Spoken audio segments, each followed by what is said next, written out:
কোন ক্যানভাসটা নেওয়া যায়? স্ক্যানিং ক্যানভাস প্যালেন এই তো পেয়ে গেছি আমার রাউন্ড ক্যানভাস। এখানে আমি সুন্দর গোল করে হাইলাইটিং পয়েন্ট দিয়ে নিচ্ছি স্কাইতে। এই তো আমার স্কাই এ হাইলাইটিং পয়েন্ট দেওয়া শেষ। এখন আমি মিডল এ একটা সুন্দর গোল কিছু দিয়ে মানে দাগ কেটে নিব চাঁদের।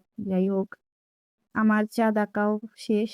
এখন আমি এই সুন্দর ক্যানভাসের উপরে একটা সুন্দর পাহাড়ের চূড়া আর্ট করব, যেটা খুবই রহস্যই ঘেরা। যাই হোক, এমন রহস্যকর জিনিসপত্র আমার খুব ভাল লাগে। যাই হোক, এটা একটা মিডনাইট পেইন্টিং, মধ্যরাতের পেইন্টিং। আর এই তো চাঁদের মাঝখানে আমি একটা সুন্দর ঘর এঁকে নিচ্ছি, কিউট কুঁড়ের ঘর। আর আসলে এটা খুব ছোট্ট কুঁড়ের ঘর, তো তার জন্য আমার ডিটেলস দিতে একটু কষ্ট হচ্ছিল। যাই হোক, মোটামুটি ঘরের কাজটা শেষ। এখন আমি এখানে কিউট দেখে একটা পিঙ্ক কালার পাতাওয়ালা গাছ আঁকবো। এই পিঙ্ক কালার পাতাওয়ালা গাছ আমরা সবাই কোরিয়ান ড্রামায় দেখে থাকি কম বেশি। আসলে আমি এটার নাম জানি না।